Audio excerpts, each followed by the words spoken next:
जीत दर्ज करने वाले इंजीनियर अब्दुल रशीद के फर्जंद अबरार रशीद ने कहा है कि उनके वालिद की जीत सिर्फ लोगों की मोहब्बत और ख़ास तौर पर नौजवानों की कोशिशों की बदौलत मुमकिन हो पाई है। उन्होंने न्यूज़ 18 से ख़ास बातचीत की।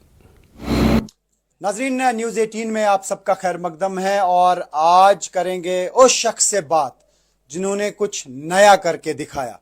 इंजीनियर रशीद के फर्जंद अबरार रशीद मेरे साथ हैं। जब मैं लोगों के बीच में गया पहले 2-3 दिन, तो मुझे बिल्कुल ऐसा ही लगा था कि शायद इतना ही वोट पड़ेगा, शायद ज़्यादा वोट नहीं पड़ेगा, शायद हम जीत नहीं सकेंगे। लेकिन जैसे हमने कैंपेन आगे बढ़ाई, जैसे हम लोगों के साथ जुड़ते गए, नौजवान हमारे साथ जुड़ते गए, और फिर मैंने ये भी एक खास चीज़ देखी कि सिर्फ नौजवान ही नहीं, बुजुर्ग भी निकले, वो खुद पैदल निकले हमारी रैलियों में। मेरी एक ऐसा असेसमेंट है पर्सनल कि खवातीन ने आपको वोट दिया, क्या प्रेशर कुकर का सिंबल जो है वो भी कमाल कर गया? क्योंकि हर किसी के किचन में प्रेशर कुकर है और आपको अच्छा सिंबल भी मिला। जी बिल्कुल, जब हमारा सिंबल चेंज हुआ था, पहले हमें गैस सिलेंडर था, तो जब ये सिंबल चेंज हो गया तो हम बहुत ज़्यादा निराश हो गए थे कि अब पता नहीं हम लोगों तक कैसे ये बात पहुंचाएंगे कि हमारा चुनाव निशान चेंज हो गया। तो ये मुश्किल था हमारी, लेकिन मुझे लगता है जितना वायरल प्रेशर कुकर का सिंबल हो गया, उतना शायद जो हल था या और सेब था वो भी इतना मशहूर नहीं था, और ये लोगों की वजह से हुआ।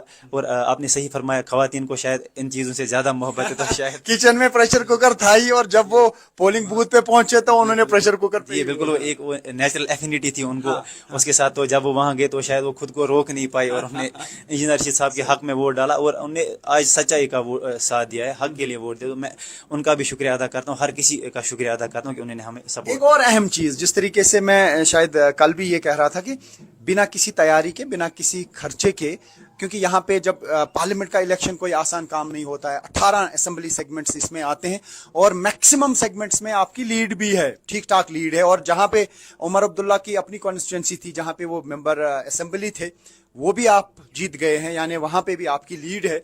तो आप हमें ये बताइए कि जिस तरीके से लोग आपके साथ जुड़ते गए, तो उसमें आपको लगता है कि आपका एक तो ये कि आपका ज़ाती कोई पॉलिटिक्स के साथ ताल्लुक नहीं है, आप एक स्टूडेंट है, लेकिन मजबूरी ने आपको यहाँ तक लाया कि आपको अपने वालिद साहब के लिए कैंपेनिंग करनी पड़ी। क्या वो फैक्टर हावी हो गया या उनसे बाकी कोई छूट होगी, चाहे वो पीपल्स कॉन्फ्रेंस के कैंडिडेट थे या नेशनल कॉन्फ्रेंस के? जी देखिए, जब फॉर्म एक्सेप्ट हो गया तो मैंने एक्सपेक्ट किया था कि उनको छोड़ दिया जाएगा एटलीस्ट कैंपेनिंग के लिए, लेकिन ऐसा कुछ हुआ नहीं।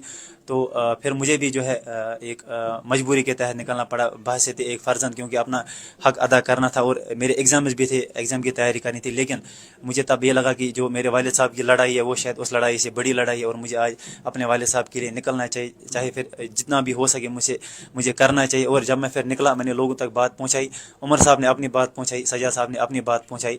मैं तो ये कहूँ, या तो शायद उनका मैनिफेस्टो इतना ज़्यादा स्ट्रांग नहीं था, या फिर इंजीनियर रशीद साहब का काम और जो हमेशा कश्मीर के लिए बात करते थे वो ज़्यादा इंपॉर्टेंट फैक्टर